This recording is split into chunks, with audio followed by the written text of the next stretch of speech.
You're watching the Blockchain Interviews, hosted by Dan Weiskopf. Each episode features interviews with leading industry experts so that viewers can have a deeper understanding of today's quickly evolving blockchain marketplace.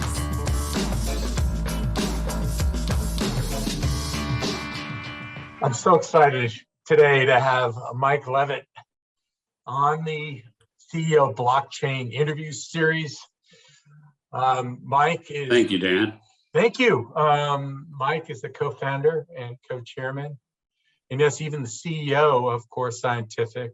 And Mike brings a wealth of experience at all levels, as an operator, as an investor, as the CEO or former CEO, I should say, of Kane Anderson, as vice chairman of Apollo Global.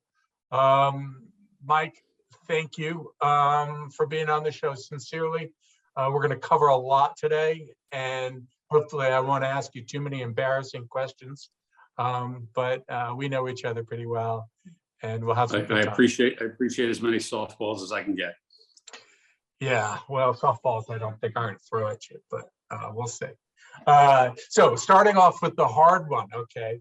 The industry, meaning the Bitcoin and Ethereum, the crypto mining industry, last year, eclipsed $30 billion in revenue in the context of crypto mining revenue.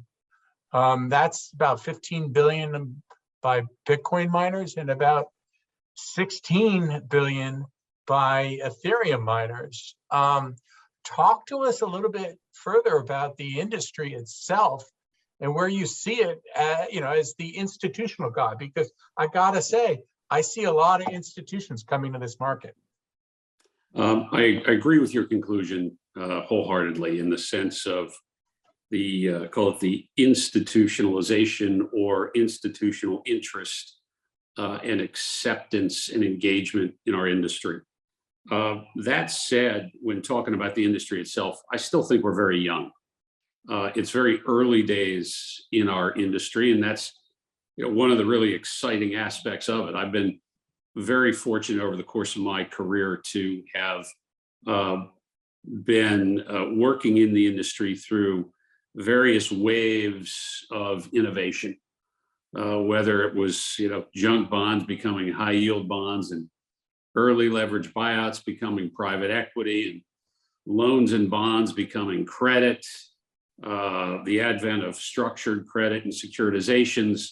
I've been fortunate to have been working as a part of all of those financial innovations. And I think that what we are seeing today is probably the greatest financial innovation era of certainly my career. And as we look at the advent of truly decentralized finance, the advent of digital assets and all that portends, I think we're early. And so when we talk about 30 billion in mining revenue last year, which is certainly a significant number and certainly shows tremendous growth from prior years, I still think it's early. And I think there's a lot more that will be done. I also think that engagement by institutions globally is in the first inning. We're seeing now in the equity markets, institutions investing in companies like ours and Coinbase and Galaxy and others.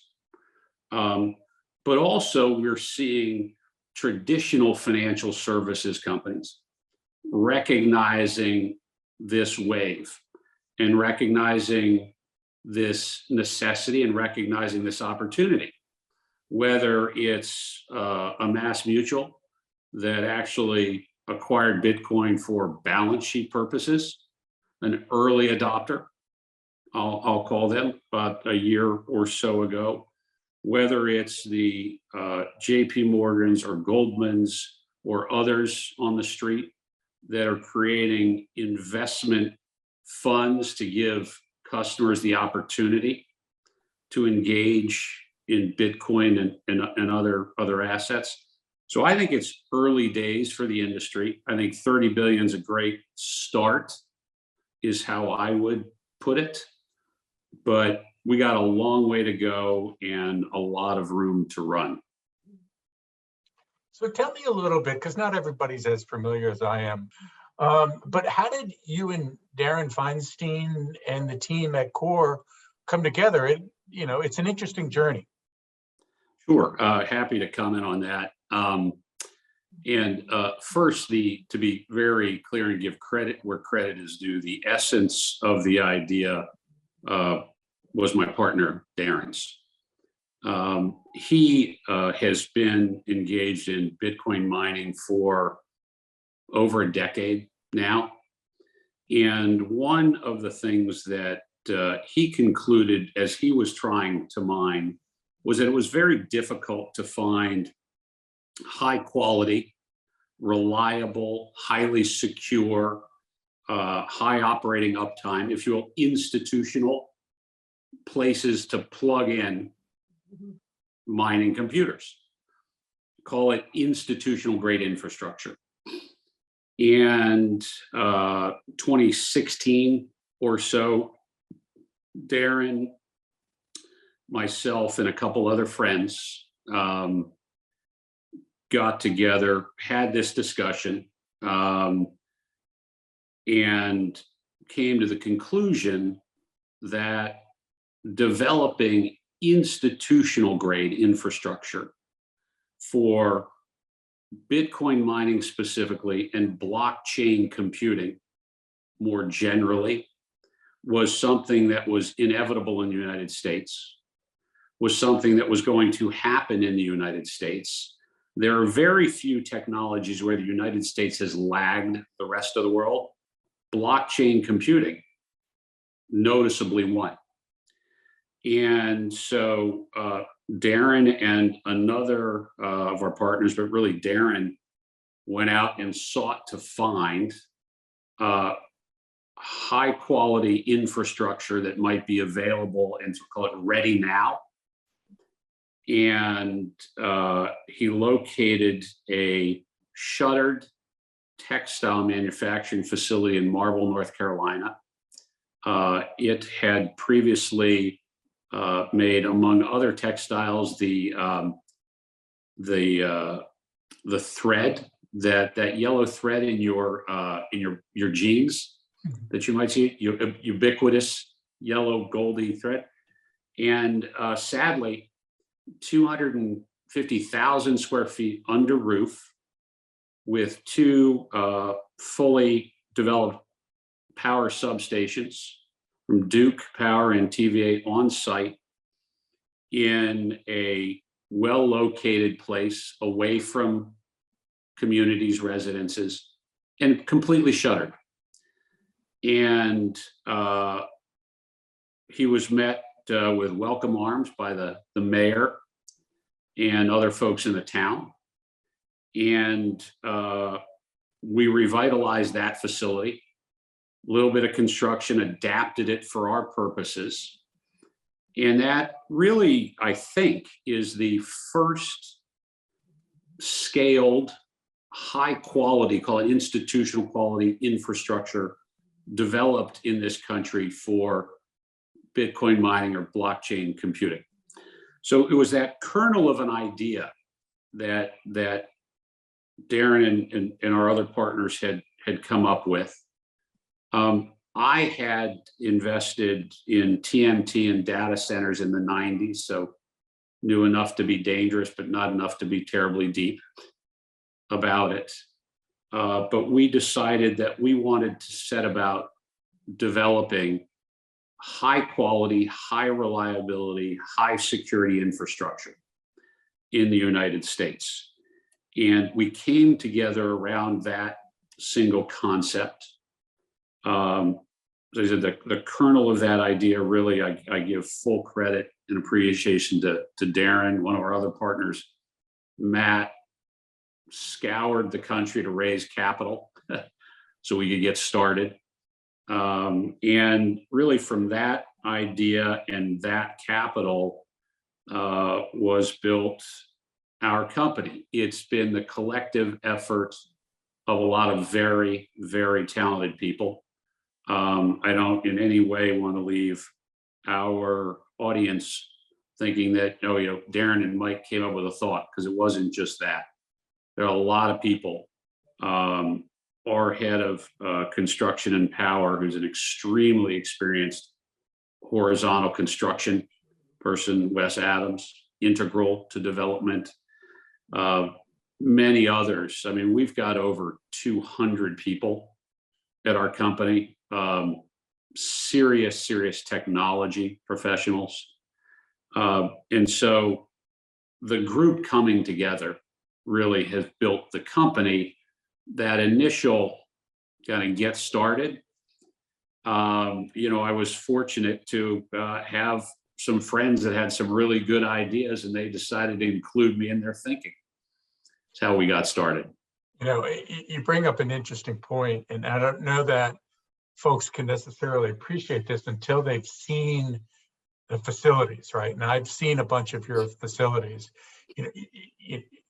A lot of these facilities, it took a lot of ingenuity because the solutions weren't evident when you were building out that infrastructure, right? So it definitely took some creative minds to build the facilities.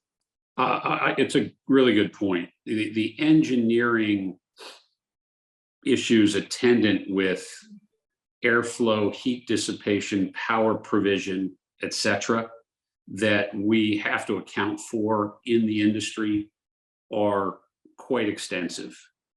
And our company has something like 70 plus patents issued or pending relating to the technology and engineering applied to Bitcoin mining. And so the work that our folks had to do, and by the way, a little bit of trial and error, right? Yeah. Our latest facility design is extremely technical and extremely efficient. It wasn't our first facility design. And so it did take a lot of hours at the drawing table, so to speak, to accommodate the issues, especially around heat dissipation, right? Because the holy grail, so to speak, is uptime, right? If we're operating ASICs, we want those ASICs to be up and running for as much as possible. And if they aren't cooled and if they aren't powered, or if the power and cooling is not adequate, they go down. Fans go down, boards break, et cetera. So you're right; these are highly engineered, and it takes a lot of effort, a lot of thought, and a lot of talent. And we're lucky because we've got all that in-house. And to be clear, we build and operate scaled infrastructure. There are, Bitcoin mining kind of is very broad in the sense that there are miners that have metal containerized solutions that can sit in a field or a parking lot, if you will. Nothing against those are good. They work. Our facilities are all facilities that are running at full scale and developed. They're running, over tens of thousands of ASICs at a time. And so you've got the engineering that you have to put in place for that heat dissipation and power provision. But then there's also the technological overlay that you want to put in place, because you have to, computers or ASICs require management. They require monitoring. And when you're doing it at scale, it's not as simple, right? If all it is you and me walking up and down an aisle looking for red lights or green lights, and if it's got a red light, you try to pull it out, that ain't going to give you much uptime. So we also had to develop a technological overlay software that manages now in the hundreds of thousands plus of ASICs so that we know, are they performing up to their specified capability? Is there an issue? Are they broken? Do they need maintenance, etc.? So the technology aspect of Bitcoin mining is also something that I think people don't fully appreciate, the management of it and their technology it requires. Yeah, no, you're definitely right. I remember about a year ago, I saw an article that was that had this image, frankly, this young kid, probably 25, on a skateboard, running up and down this huge facility. And I'm just thinking, really, that just is so wrong. And when I visited your facilities, they're so clean. It's what's the old say? Cleanliness is as close to godliness. I mean, I don't want to get into religion here, but they are really, really clean. So just changing the subject around, because I don't want to go preaching to the choir here. We get into a lot of debates on some of our social media efforts, right? About exactly what Bitcoin is. So let's touch on a couple of key KPIs or definitions, right? Okay. So Bitcoin, in your mind, commodity, store of value, currency. What is it? Gonna pull me into that, eh? Well, so first of all, in the United States, I think it's fair to say both the IRS and the SEC don't treat it as a currency. It's really been the Commodities Trading Council that has sort of overseen, which would tell you that it's a form of an asset, if you will. You could call it a digital asset. Yep. Assets are by their nature a store of value. Right? An asset is a thing of value. The interesting aspect to Bitcoin as an asset or as a store of value, if you will, is the unique divisibility and transferability of the asset. Because there aren't a whole lot of assets that are as divisible or as transferable as Bitcoin. Right. If I had a big bar of gold in my left hand, and you said, hey, Mike, and I said to you, hey, Dan, I really like your sweater. I'll give you 1/100th of my bar of gold for your sweater. Well, I don't have a pick or a hammer. And I can't get it to you because you're, I think, somewhere on the other side of the country from me. On the other hand, Bitcoin is an asset like gold. It's a store of value like gold, but I could very easily get on my computer and move to you, whatever number of Satoshis or percent of a Bitcoin I need to move to you to pay for that sweater. And so those characteristics of transferability, divisibility, fungibility, right? Your Bitcoin that you might have is just the same as my Bitcoin, right? Those all tell you that it's an asset, but an asset with unique characteristics. And it's those unique characteristics that make it so wonderfully suited to a future that envisions more decentralized finance, or which I would call more direct finance, less intermediated finance. Not that it's a currency.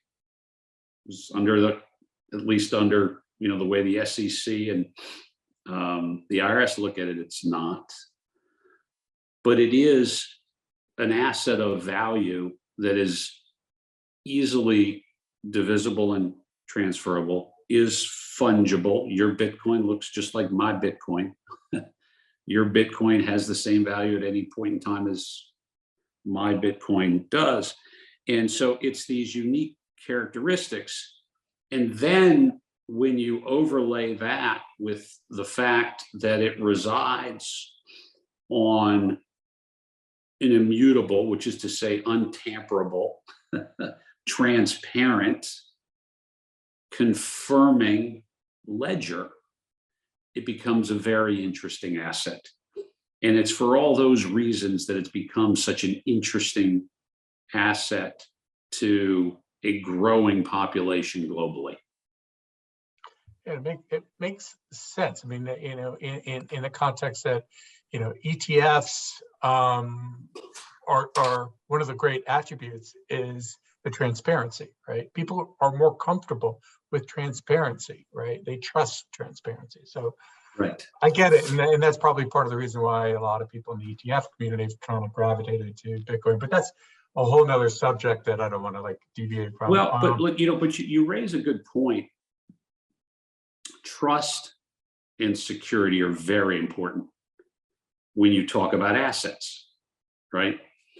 And right, I trust if I'm buying shares in one of your ETFs, right? I trust that in fact what is in there is what you say is in there. Yep. And I can actually go on and I can verify that what you say is in there, right? Yes. And I'm also quite comfortable that if your shares are my shares, a bad actor is not going to be able to come in and take those. And I wake up tomorrow morning and I no longer have that investment. Bitcoin similarly has those characteristics of trust and security, along with transparency and everything else I've talked about. But I think you raise a really good point about that. The other aspect of Bitcoin, I guess, that probably is worth discussing briefly is, you know, assets are also held for financial or economic reasons, right? If I own gold, it's because I think gold will appreciate. If I own real estate, I may think real estate is going to appreciate. And it's the other interesting aspect of Bitcoin is there are many that hold it and believe it has potential for capital appreciation, thus it's an asset, but also it can be used for income generation.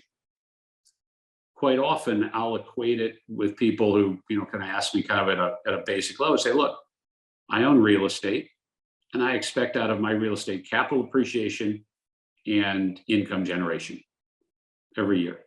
Similarly, those values are available through ownership of Bitcoin. So moving along, I love that as an answer, by the way. Thank you. I really want to say a whole lot of things, but I'm not going. I'm going to stay the course here. You're going to keep us on point, whatever that well, is. No, I mean, I got to get this definition out of you because I think it's an important one, because I don't know that people understand it, and I think that it's important, you know, frankly. So hash rate, the definition, explain it in the context of difficulty, why it matters for folks. Since I don't have an engineering degree, simply hash rate is a measure of computing power. And so we talk about hash rate in our industry as in we, Core Scientific, operate so many exahashes or so much hash rate of computing power. We talk about in our industry the global hash rate of the Bitcoin network. The way I like to think about it is the global hash rate is simply the amount of computing power that resides on the Bitcoin network and is dedicated to operating the Bitcoin network, to processing transactions, to solving for blocks that release Bitcoin rewards. It's just a measure of computing power. And each miner has a certain amount of computing power or a certain amount of hash rate that it is operating, right? And so rather than getting technical with it, I would think of it simply as the amount of computing power. Another way to think about it is, you know, every 4 years or so, I seem to upgrade my laptop. And every 4 years when I upgrade my laptop, it seems to be 4 times more powerful, but it's not 4 times more expensive. And it's probably 10 times more efficient. The truth is that computing power in the world of the Bitcoin network is similar. Each A6 computer, every generation, becomes more powerful and more efficient, which is to say it handles more, it provides more, but it requires less power, less energy, less everything to operate. We look at global hash rate in the mining industry to determine how much competition we have to mine each block, remembering that a block effectively is solved, or the Bitcoin within that block is released every 10 minutes. And as computing power or hash rate grows, the competition increases, and therefore each one of our ASICs becomes slightly less productive. And if we want to keep up proportionately, we have to add computing power to our fleet. Was that an okay I think explanation? I think that's perfect, and it leads to a bunch of different questions, obviously. One of which is it fair to say that bigger is going to be better in our industry? I say our industry, in the Bitcoin mining industry, because the ability to upgrade is going to become each year more important. I would say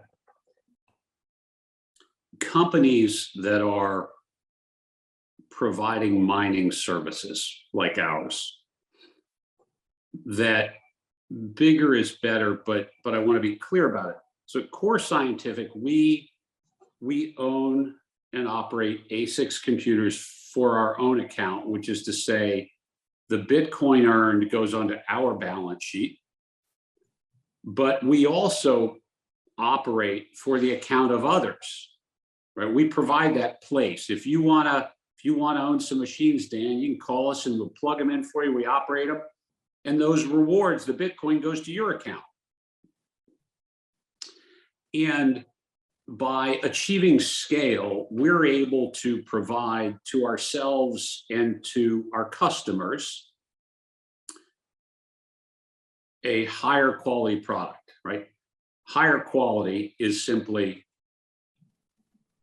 lower cost, right? We charge you hopefully less for you to operate or own your computers than if you were to plug them in your family room or something, right? Okay. We maintain them, the uptimes are greater, they're more productive. What's important for us, and we say this all the time, our mission is to provide high quality infrastructure to enable, empower, and secure the Bitcoin network globally, right? Yeah. That's what we're trying to do. And so the scale that we have allows those that participate in the Bitcoin network through us to do so in as efficient a way as possible. It's efficient, it's secure, it's cost, probably lower cost, it's higher up, and things like that. And so yes, scale matters in the sense of providing the most efficient infrastructure. As it relates to our own self-mining, because you're competing with the global network, with the fact that we operate 50,000 ASICs or 10,000, we're going to end up with our pro rata share probably. Yep. We don't pick up any leverage through that, right? It's really the infrastructure. And by the way, in the environment today, it's infrastructure that's in short supply right now. Very much so. This I know, which is a surprise to some until they go out and they try and find a facility, right? And then they find out that there's a shortage. Now, we've talked about Bitcoin, but I mean, if somebody came to you and said, well, I want to mine something else in your facilities, is that a possibility? It is, and we do. We actually operate equipment that mines for Ethereum, for example, currently, as well as for a number of other digital assets. The vast majority of our operations currently are Bitcoin, both in terms of our self-mining fleet and our hosted fleet. That said, we also are significant participants in a couple of other coins as well, and that's something we look at all the time. We actually have internally a mining review committee of a number of our professionals that meet every other week to talk about what else should we be doing, what other digital assets should we be looking to participate in. We're quite open-minded in that regard, but we certainly have a bias in favor of the long-term viability and benefits of Bitcoin as expressed by, our operations. So when China went unplugged, we'll say, there was some disruption that ended up being very positive for the industry. And one of the things I think that a lot of folks don't appreciate is that location really matter, right? In terms of mining. One of the things that I look for when I am visiting a site is where it's located. And in your case, you've got multiple locations.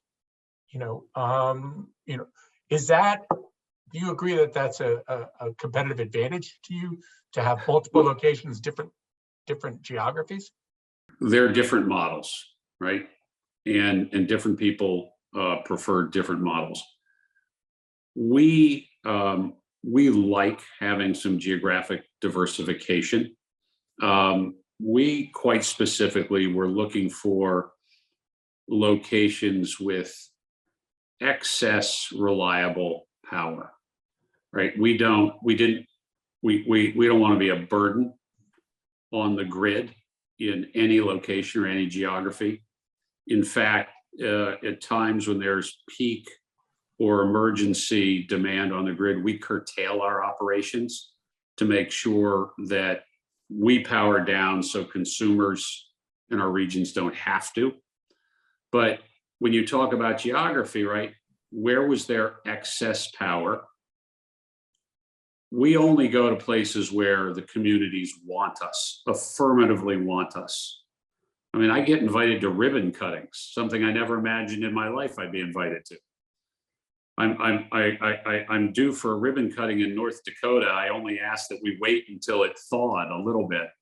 So I think I'm going to go up there in March or April, not January, February.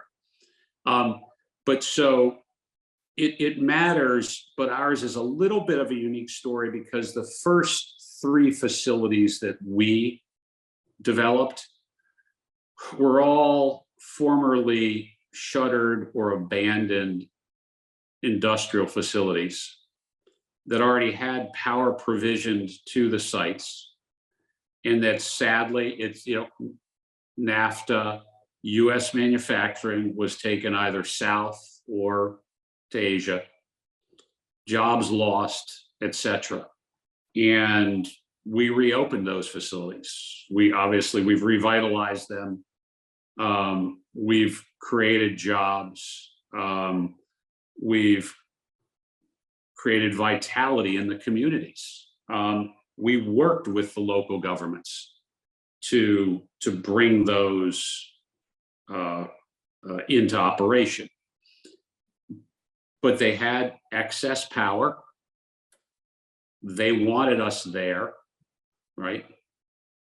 We made the places, I think, better. And I think if you were to talk to the local officials at any of our sites, they would tell you that we've been very, very positive for the community. And so, yes, location matters. The other thing, though, is we make sure that we're not in locations where we're going to disturb neighbors, because there's two aspects to operating mining facilities. One is the power that people talk about. And as I've said, we go where there is excess power, and if the power we're using is needed on the grid, we down power, and our software gives us the ability to down power thousands and thousands of machines like that. So we're actually viewed as positive. You know, we're a contributor from the point of view of the utility companies and the power grid. They like us. They like having us. But also there are noise considerations to these facilities. And so, because when you got that many fans and that many computers operating, you know, if your windows are open, so to speak, it can be loud. And so we make sure that we're also not in areas where it's going to be an issue for our neighbors. So our facilities are all situated locationally where we're good neighbors, which is right. It's important to our company, as you know. We are net carbon neutral. That's important to us. Always will be. The more green energy we can help develop, we can be instrumental in developing, the happier we are. And so we work with power companies in that regard. We want to be good neighbors, as I said, in at least probably now, well, 3 we repurposed. The 4th facility, they want us to come cut the ribbon. We worked with the town. They liked the jobs. We actually helped them get a center for technology education started. You know, we're very conscious about being good citizens, and thinking about where you locate these matters, to your point. So we try to be very thoughtful about where we locate our facilities. So in an industry that is highly fragmented, that is an industry that is focused on scale, a competitive advantage sometimes is achieved through consolidation, right? Yep. In your career, you've seen a lot of consolidation and how synergies can be achieved, right? Is this an industry ripe for consolidation? I think the answer to that is going to be yes. You're right. I've in my time as a private equity professional, I worked for a firm whose investment strategy was known as buy and build, which is to say gain a foothold in the industry and then look for rational consolidation opportunities. The most extreme example of our having done that was in the radio broadcast industry, where we started with 2 radio stations in Seattle. And by the time we were done, it was 2,000 radio stations in the US. That's an extreme example. That was early. Was that early in your career, I hope? That was in the late 90s. I was just a kid. And I think that like a lot of capital has been directed at our industry. And a lot of folks have talked about building out infrastructure. I think that the talk of building infrastructure exceeds the reality in the United States, at least, of what will get built in 2022. We'll hit our numbers, but I don't believe that everybody that's announced infrastructure will get their infrastructure built. It's complicated. There's supply chain issues, et cetera. I do think every industry that I've ever been in early on you've got a lot of entrants, and then you've got a consolidation and cleansing phase.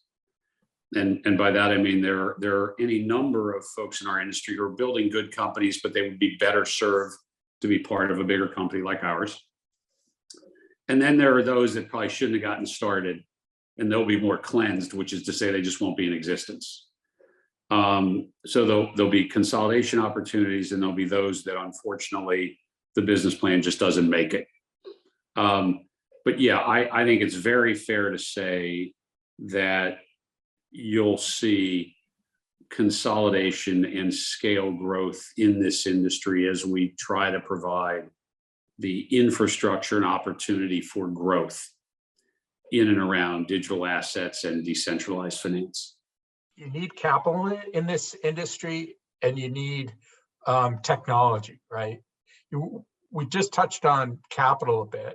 Talk to us a little bit about technology and how you see it evolving. You mentioned it early on before, but I have to say, I do worry about technology disrupting the industry as well. Well, the industry in and of itself is a disruptor. So we have to be very thoughtful about how might we be disrupted. And I think that certainly we as a company try to be thoughtful and mindful of that. We've got approximately 40 people in our technology group who spend all of their time thinking about, on one hand, how can we develop technology that makes mining better, faster, cheaper, more efficient, etc. And then we've got a lot of folks that are thinking about future blockchain technologies, right? Where is blockchain computing going? How is it that AI will play into blockchain? Where is that convergence? Where will there be value? Where can we be helpful and perhaps even instrumental in driving advancement of these technologies? And so we think it's worth having that investment in those folks to be thinking about this and at all times. Because any business that values trust and transparency, and that can be made more efficient through kind of direct interaction, is a business that probably will be adopting in one form or another blockchain computing. I agree with you. And so here's the fun question. Where are you going to be in the year 2140, Mike? Well, what happens? What's your future? How do you well, see the future? we don't have anybody at our company working on cryogenics. So sadly, I probably won't be around. I suspect that my great-grandchildren's great-grandchildren will be transacting directly using Bitcoin with their friends. Like 2140, I suspect you picked that year because that's when it's estimated that all of the Bitcoin will be mined. Exactly. I get this question all the time, by the way. Under the sort of the asymptotic curve that is the halving every 4 years or so. But really, practically speaking, the business will be evolving towards more of a transaction enabling business, making sure that the network itself works so that our great-grandchildren, the little Weiskopfs and little Levitts, they can probably directly exchange real estate as opposed to having to, get a bunch of notaries and title companies and all that stuff, right? If little little Danielle Weiskopf in 2140 is a sweater maker, and little Michelle Levitt wants a sweater, she'll be able to just, send a couple of Satoshis to your great granddaughter. And, nobody's going to be clipping 3% or 4%, most likely, off of that. And it's immediate settlement, right? And so really long term, certainly past any time that I'll be in the business, we're going to be rolling much more to a network that's enabling disintermediated finance and transactions. And, the wave of decentralized finance, which simply means less intermediation, more direct dealings, direct ownership, transparency. That wave is not going away. And by the way, I'm not saying that any existing businesses are going away. I think everybody's adapting. They're adopting and adapting. And to that point, the funny thing is, we get questions from advisors about blockchain. Why do I need it? And my answer is partially, if you're investing in the S&P and you're not cognizant that some of those companies are not embracing blockchain, those companies actually may be disintermediary, right? Because they're not embracing the future. And look, I think and this gets back to how we started. A lot of companies are embracing the future. Yeah. A lot of companies are thinking about how to embrace the future. Every one of the big banks has a team now. Everyone has a significant size team dedicated to figuring out what's our role. How do we engage? How do we stay relevant, right? Companies want to stay relevant.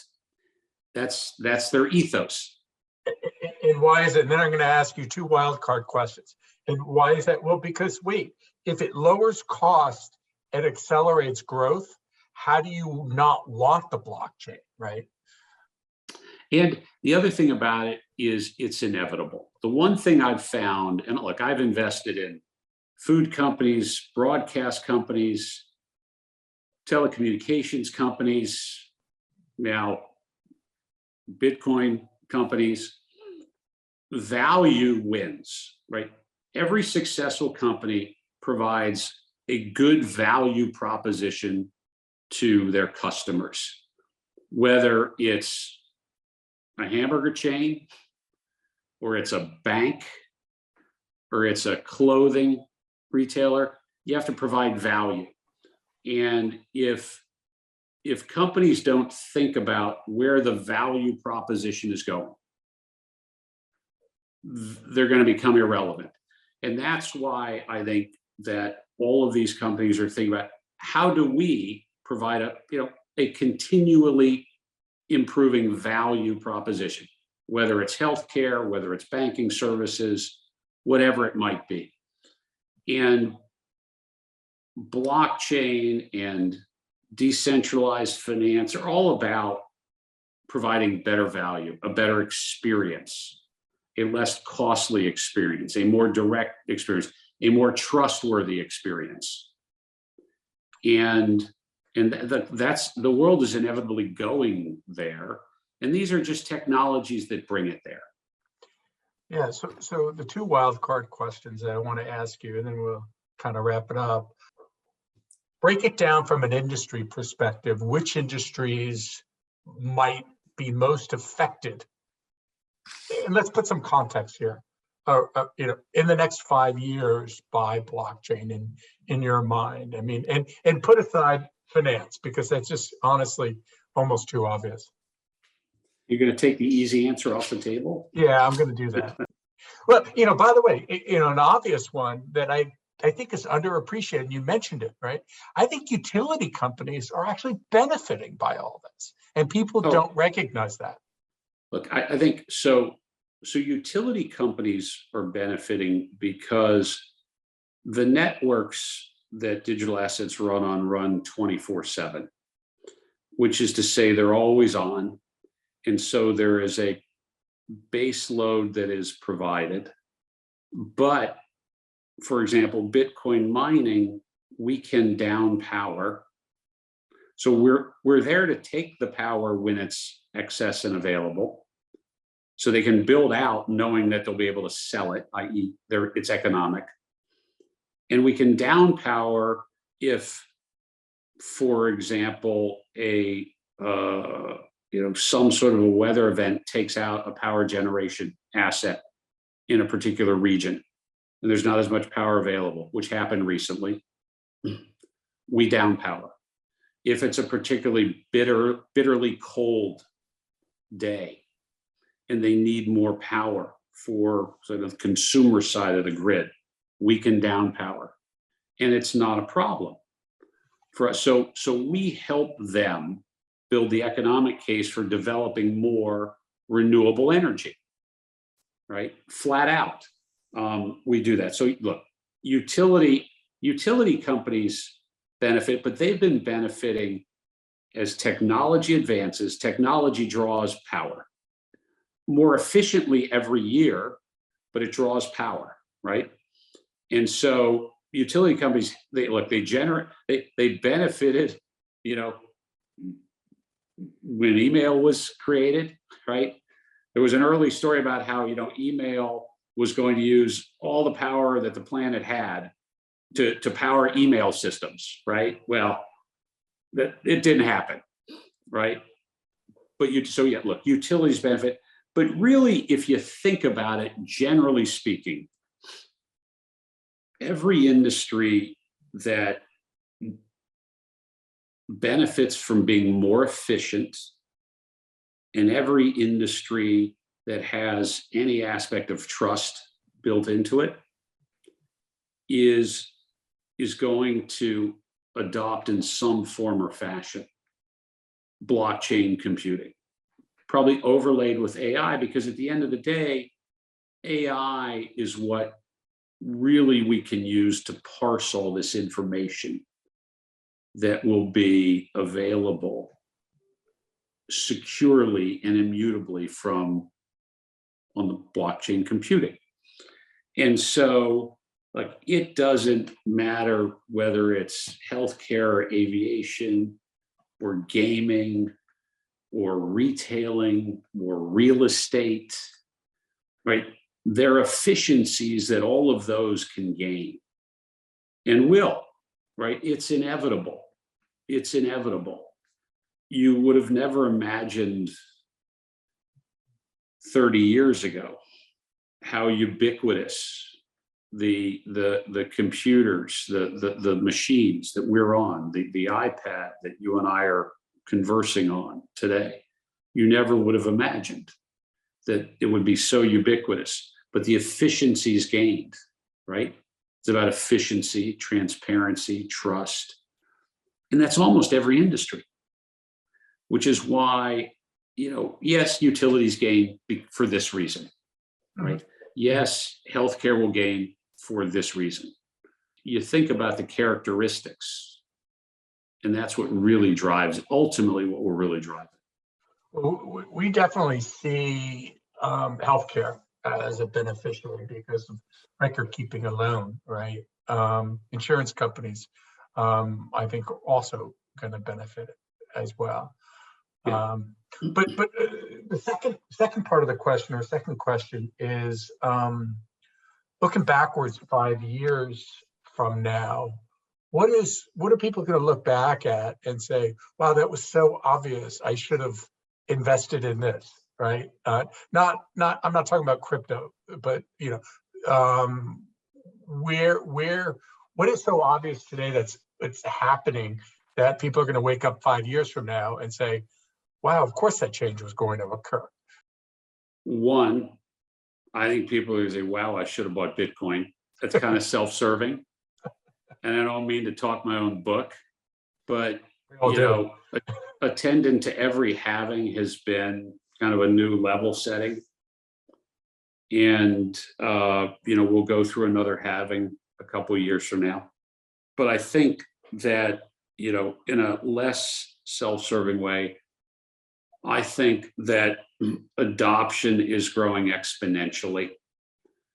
I think people are going to look back 5 years from now and say, wow, the adoption occurred much more rapidly than I thought might occur.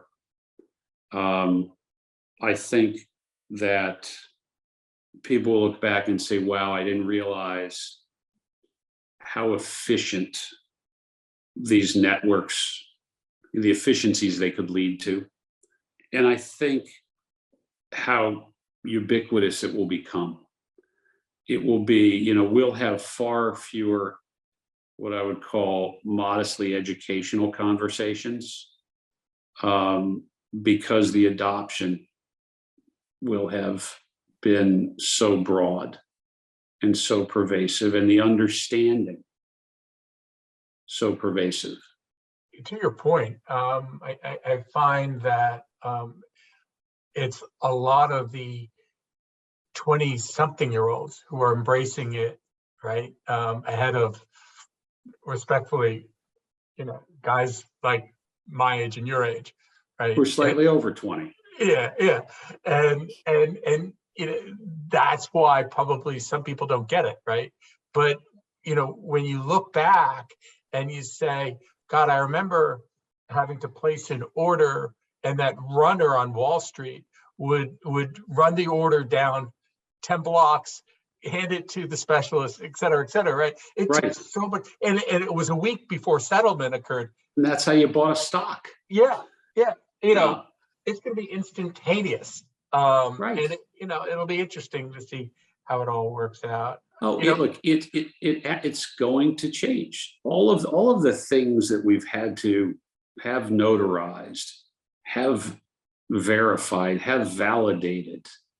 Like I said, whether it's buying a stock, whether it's trading a loan, whether it's buying some real estate, accessing medical records.